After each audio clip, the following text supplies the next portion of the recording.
주신 말씀 요한복음 8장 31절부터 36절을 같이 읽겠습니다.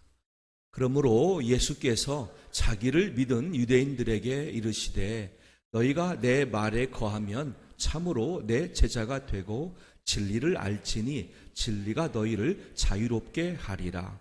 그들이 대답하되 우리가 아브라함의 자손이라 남의 종이 된 적이 없거늘 어찌하여 우리가 자유롭게 되리라 하느냐. 예수께서 대답하시되 진실로 진실로 너희에게 이르노니 죄를 범하는 자마다 죄의 종이라. 종은 영원히 집에 거하지 못하되 아들은 영원히 거하나니 그러므로 아들이 너희를 자유롭게 하면 너희가 참으로 자유로우리라. 아멘. 우리가 요즘 새벽 기도 시간을 베드로 전서 말씀 보고 있습니다. 베드로 전서 말씀을 근거로 이런 질문을 제가 한번 드려보겠습니다. 여러분은 각자 자신의 신앙 양심 따라 답을 하시면 됩니다. 속으로 말이죠. 여러분은 구원 받으셨습니까? 속으로 하시면 됩니다. 예, 나 구원 받았어요. 라고 각자가 느끼시겠죠. 아마 이렇게 대답할 수 있는 근거는 베드로전서 1장 2절 때문일 겁니다. 곧 하나님 아버지의 미리 아심을 따라 나는 하나님 아버지가 구원받을 백성으로 미리 정하셨대. 에베소 1장에 있는 말씀대로. 두 번째, 성령이 거룩하게 하심으로 순종함과 성령이 날 이끄셔서 예수님을 내가 보고 들을 때에 영접할 수 있는 믿음 가운데 내가 정말로 신앙 고백도 했고 교회 일원이 되었고 지금도 신앙의 자세로 예배하고 있으니 다 구원받았지. 더 나아가 세 번째입니다. 예수 그리스도의 피 뿌림을 얻기 위하여 택하심을 입은 자들. 아멘. 나를 예수님은 피로써 확증하셨으니 더 이상 무슨 증거가 필요해? 나 구원받았어. 하나님 아버지 나를 미리 구원받을 백성으로 정하셔 주셨습니다. 미리 하셨고 택해 주셨습니다. 성령님 나에게 거룩하게 믿음을 은사로 주셨고 고백하게 하셨고 순종케 하셨습니다. 예수님 확증으로 피를 뿌리셔서 나를 자녀 삼으셨습니다. 나 구원받았습니다. 그런 우리에게 은혜와 평강이 너희에게 더욱 많을지어다. 아멘. 이게 이루어진 은혜로 오늘 우리가 함께 서로를 대면하고 있습니다. 자, 그런데요, 두 번째 질문이 또 가능하더라고요. 만약 지금 이 순간 예수님이 공중에서 재림하십니다.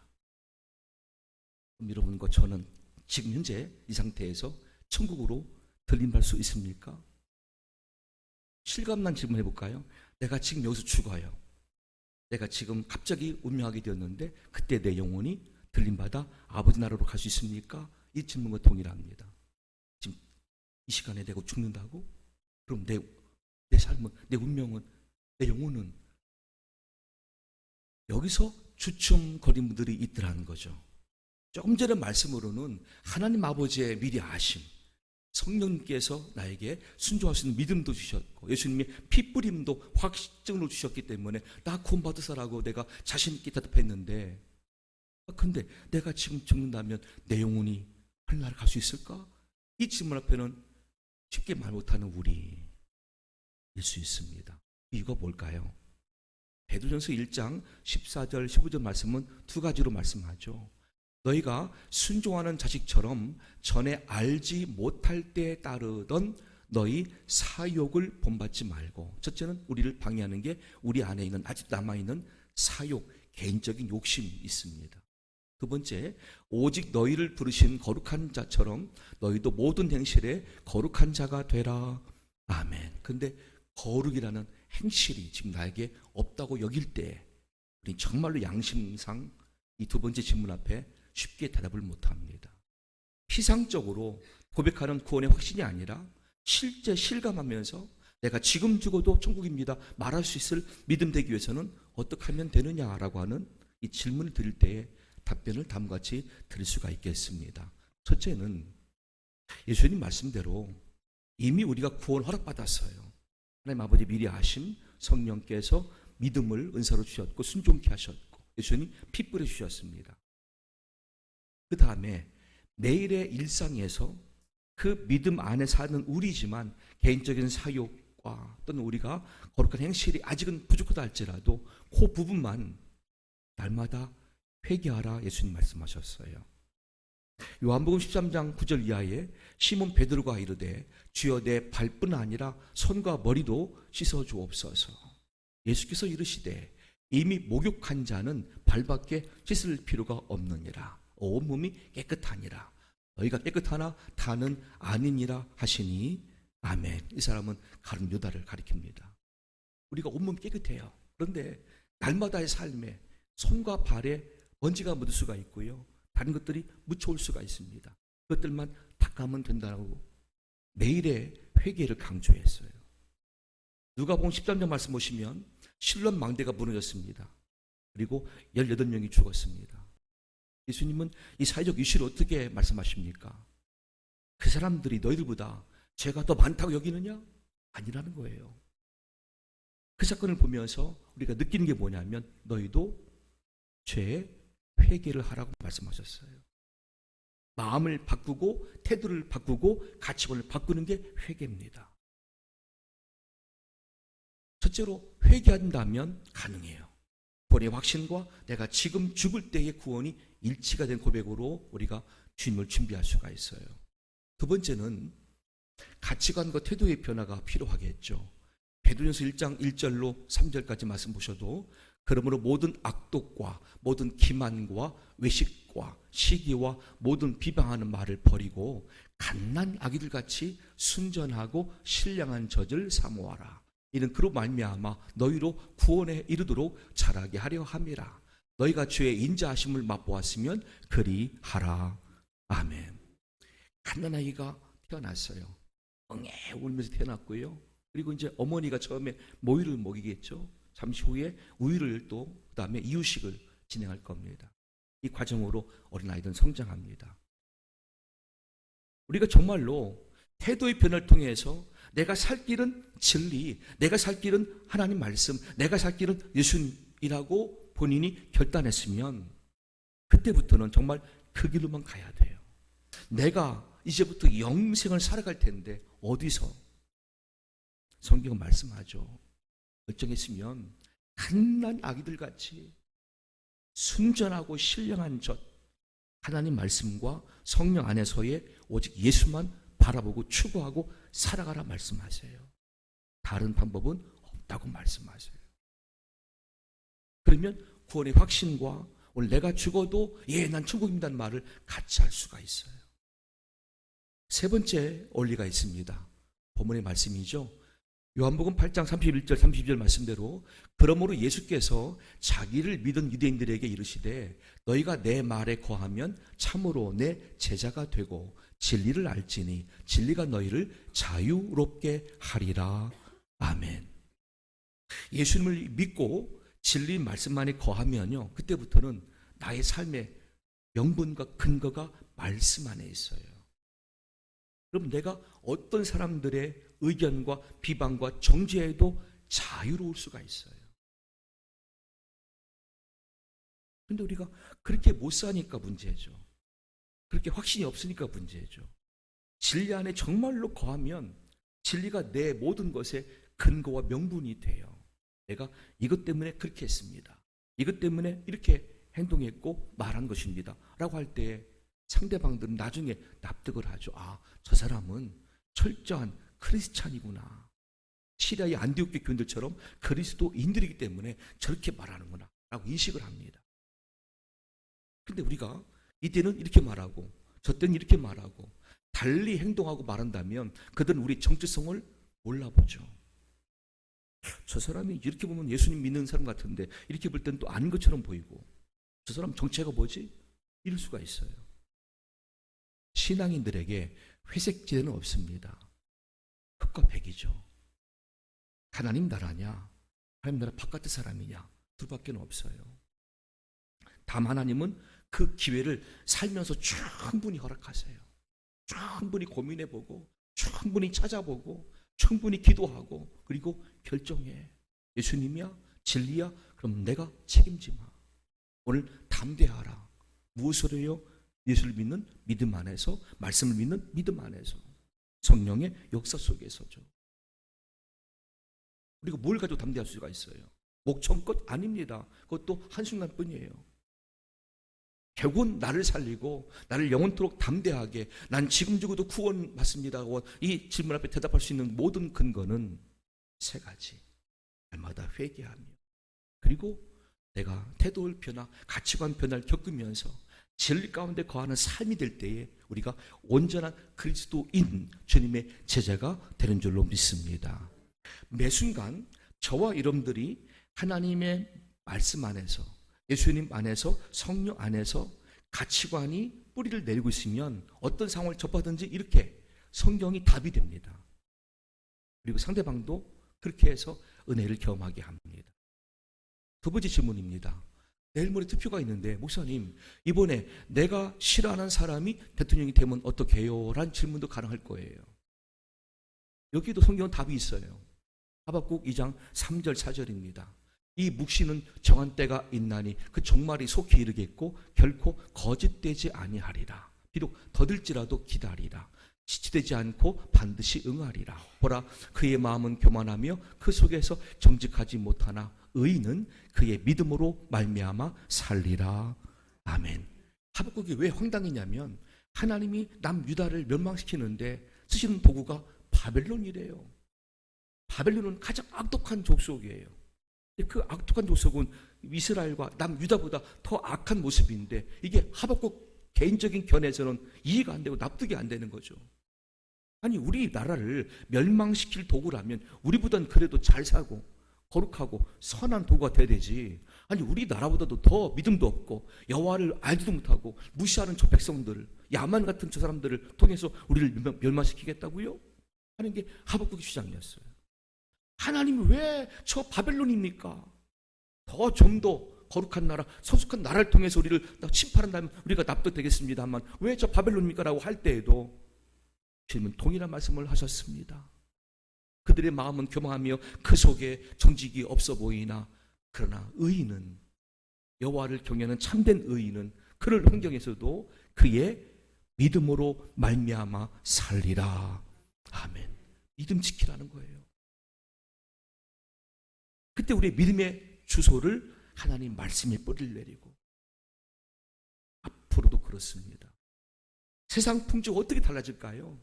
미국, 중국, 러시아, 틈바구니 대한민국, 수많은 풍조가 바뀌고 또 앞으로 어떤 미래가 될지 알 수 없지만 여전히 살 수 있는 근거는 무엇입니까? 오직 주 예수 그리스도 이름을 믿는 믿음 안에서 말씀에 뿌리를 낸 가치관 속에서 성령의 도우심으로 담대하는 우리가 되시길 간절히 축복합니다. 살 수가 있고요, 믿음을 같이 할 수가 있어요. 이제까지 설명 들어오시면 알겠지만 제가 여러 번 강조하는 단어가 진리라는 단어입니다.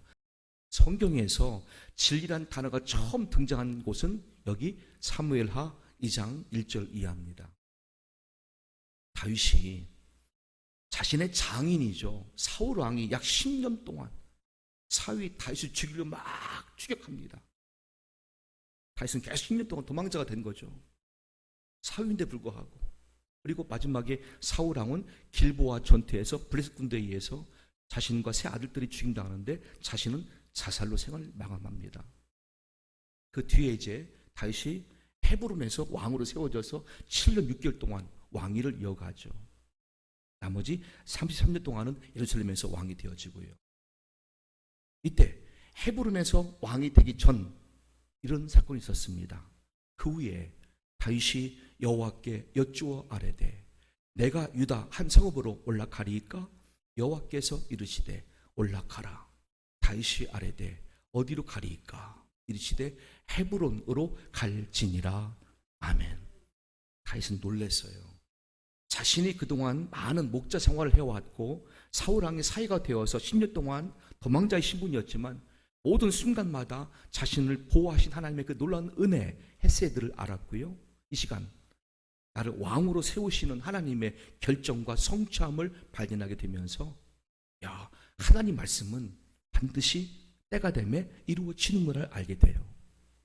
첫째, 은혜입니다. 나를 보호하신 그동안의 모든 은혜, 나를 왕으로 세우시는 오늘 이 순간의 은혜, 그리고 헤븐으로 가라 말씀하시는 하나님의 놀라운 은혜를 경험하였고, 두 번째는 과거에 사무엘을 통하여 자신에게 기름 부으사 왕이 되게 하신 그 약속이 이때 이루어지는구나. 하나님 말씀은 반드시 때가 되면 이루어지는구나. 이게 진리의 가치라고 발견해요, 다윗이.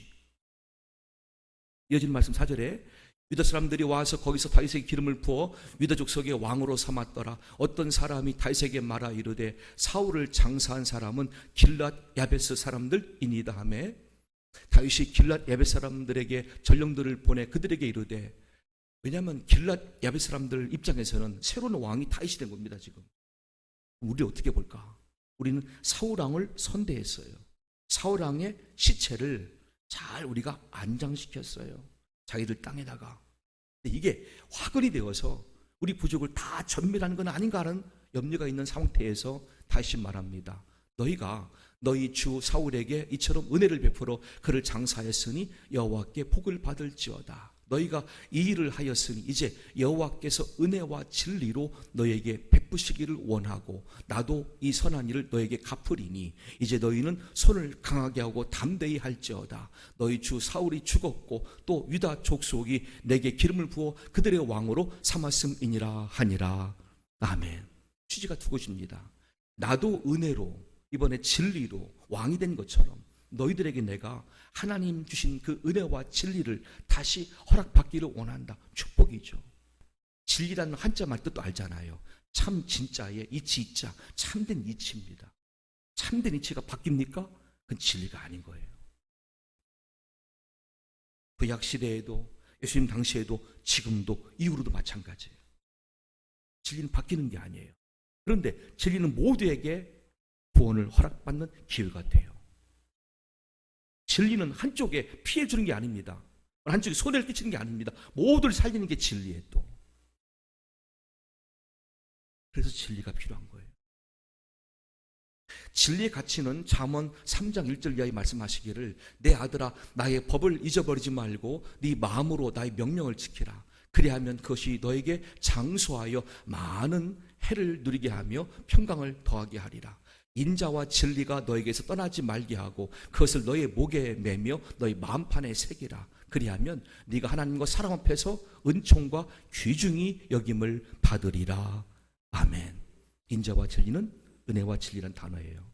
그럼 이렇게 말씀을 들으면서 한번 느껴보세요. 야, 내가 오늘 이 시간이 내 인생의 전환점이구나.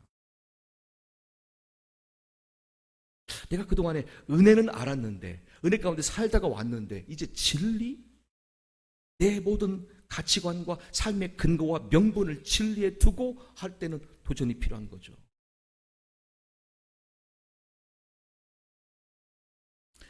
예레미야 5장 1절 이하에서요, 남유다가 멸망한 원인을 이렇게 말씀하십니다. 너희는 예루살렘 거리로 빨리 다니며 그 넓은 거리에서 찾아보고 알라.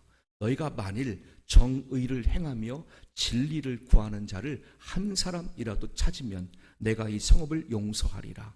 그들이 여호와께서 살아계심을 두고 맹세할지라도 실상은 거짓 맹세니라. 아멘. 하나님 보실 때는 한 명도 없었어요. 진리를 구하는 자가. 은혜만 알고 있었어요. 야, 하나님의 은혜가 우리에게 있으니까 우리가 왜 멸망당해? 우리가 이길 거야. 거짓 맹세, 거짓 자신들 속에 혈속이었죠. 진리는 알지 못하였고 진리는 구하지도 않았어요. 진리 있는 삶도 아니었고요. 그래서 멸망당했어요. 예수님 모시기 500년 전 예언자인 스가랴는 말합니다.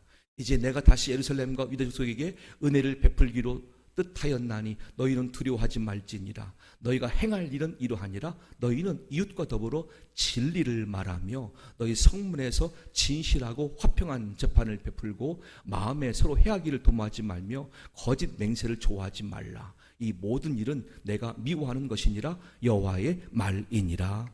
아멘. 이웃과 더불어 진리만 말하래요. 그러니까 참된 이치를 알고 있어야 말할 수 있거든요. 그것을 우리에게 확증으로 보이신 분이 예수님이십니다. 예수님 요한복음 1장 12절 이하의 말씀대로 영접하는 자 곧 그 이름을 믿는 자들에게는 하나님의 자녀가 되는 권세를 주셨으니 이는 혈통으로나 육정으로나 사람의 뜻으로 나지 아니하고 오직 하나님께로부터 난 자들이니라. 말씀이 육신이 되어 우리 가운데 거하심에 우리가 그 영광을 보니 아버지의 독생자의 영광이요 은혜와 진리가 충만하더라. 아멘. 예수님은 은혜와 진리로 충만케 오신 분이고 은혜와 진리를 우리에게 주시기 위해서 오신 분이고 지금도 믿는 자 모두에게 은혜와 진리로 충만케 하시는 전능하신 하나님이십니다. 그 이름이 예수입니다. 또한 예수님은 스스로 말씀하셨습니다. 요한복음 14장 6절에서 예수께서 이르시되 내가 곧 길이요 진리요 생명이니 나로 말미암지 않고는 아버지께로 올 자가 없느니라. 아멘. 인생의 살 길, 진리, 생명이 예수님 스스로 나다 말씀하셨어요. 자, 이제 저는 남은 시간에 진리라고 하는 히브리 말뜻을 파지할 겁니다. 어차피 우리가 헬라어로서 요한계시록 22장 말씀 알고 있잖아요. 나는 알파와 오메가요. 헬라어죠. 알파, 오메가, 알파벳 첫 글자와 마지막 글자입니다. 헬라어로. 히브리어는 뭘까요? 그게 바로 진리 안에 있어요. 진리라고 하는 단어는 에미트란 발음인데 맨 앞에 나오는 게 알렙입니다. 알렙, 맨 마지막에 타우죠. 이게 헬라어로 말하면 알파, 이게 오메가 역할입니다. 처음과 마지막입니다. 처음 글자, 마지막 글자. 중간에 mem이라고 하는 단어가 있고요. 자, 이거를 제가 어떻게 파지할 거냐면 한번 들어보세요. 에메트란 발음인데 맨 첫 글자가 히브리어 알렙입니다. 첫째란 단어죠. 힘이란 뜻이고 능력이란 뜻이고 여호와를 의미합니다. 이 글자는. 두 번째 글자 mem이 있어요. 그런데 이 mem과 타우를 섞어버리면, 붙여버리면 하나님을 떠나서는 무트란 발음인데 죽음이란 뜻입니다. 그렇게 파자가 됩니다. 인생이 하나님을 떠나면 죽음이다. 이게 에무트, 진리 가운데 있는 단어 뜻입니다. 우리가 실제로 진리 가운데 거하면 맴 인생이 되는데 첫째, 죄책감에서 해방되어지죠. 우리 스스로의 죄책감이 늘 있을 겁니다. 이것이 놓여집니다. 두 번째, 마귀의 정죄에서 놓여집니다. 주변 사람들의 시선과 정죄 판단에서 놓여집니다. 우리나라 판사들의 정죄에서 놓여집니다. 그리고 생활의 모든 염려, 근심, 걱정에서 다 프리하게 놓여집니다. 왜? 내가 진리 가운데 거하니까. 여호와를 경외하는 믿음 안에 있으니까. 아무것도 나를 조촉할 수가 없어요. 해당이 안 돼요. 이 상태가 오늘 말씀 그대로예요. 진리를 알지니 진리가 너희를 자유롭게 하리라, 그 뜻이에요. 자, 이제 마지막 결정의 시간을 앞두고 이런 말씀 드려보겠습니다. 저와 여러분 인생의 알파벳 첫 글자는 뭘까요? 저와 여러분 인생의, 아니 모든 사람들의 인생의 알파벳 첫 글자는 출생일 겁니다. 출생의 순간일 겁니다. 근데 우리는 응아하고 울고 태어났어요. 우리 힘들게 울면서 태어났는데 정말로 현장은 뭐였습니까? 사람들은 기뻐하며 웃으며 박수하고 있더라고요. 나는 힘들게 울면서 태어났는데 왜 사람들은 웃고 있지? 왜 박수하고 있지? 이게 그 당시 첫 알파벳 글자의 우리 인생의 모습이었어요. 그런데 인생의 마지막 글자는 어떨까요? 첫 글자가 출생이면 우리 인생의 마지막 알파벳은 죽음이란 단어입니다. 그때는 우리가 반대가 될 수 있잖아요. 그때 나를 기억하는 많은 가족들과 어르신들이 모여서 우리의 상태를 보고 울고 있을 거예요. 반대로. 그때 우리는 웃으며 보낼 수가 있어요. 야, 울지 마. 나는 지금 죽는 게 아니야. 잠깐 잠이 드는 것이고 아버지 나라로 옮겨지는 거잖니. 그러니까 울지 마. 나처럼 기뻐해. 천국 환송을 해줘. 부탁이 있어. 나 가는 천국에 너희를 또 함께 오기를 원해. 왜? 내가 너무나 보고 싶어하는 가족들이니까. 내 자녀 손들이니까. 나 가는 천국에 가서 영원토록 우리 거긴 죽음도 없대, 이별도 없대, 어둠도 없대. 이 땅에서의 가난도 없고 차별도 없고 질병도 없고 걱정 근심이 없는 곳이야. 영원한 복락이야. 천국은. 거기서 내가 정말로 보고 싶어 했던, 늘 그리워했던 나의 사랑하는 가족들과 자손 모두 함께 영원토록 살기를 원해. 나 지금 기쁨으로 들림받을 텐데 너를 울지만 말고 나와 함께 그곳에 같이 가도록 믿음 안에 있어라. 질 가운데 있어라 부탁할 수 있잖아요. 우리 모든 사람들 인생의 알파벳 첫 번째는 출생입니다. 그때 우리는 울었습니다. 남들 웃었습니다. 반대로 내가 죽을 때는 남들은 울 겁니다. 근데 우리는 웃을 수가 있습니다. 왜? 잘 살았어요. 진리 안에서, 믿음 안에서, 예수님 안에서 말할 수가 있잖아요. 그러니까 그런 존재로 오늘 인생의 전환점을 이루고 이제부터 내가 정말 진리 안에서 살아보자 한번. 내가 은혜는 많이 알아봤는데, 은혜는 누리고 있었는데 진리는 잘 몰랐어. 진리 안에 거하는 삶은 잘 몰랐어. 이제부터 도전해보자. 그렇게 마음 다잡고 주 앞에 충성하는 우리 모두 될 수 있기를 예수님의 이름으로 간절히 축원합니다.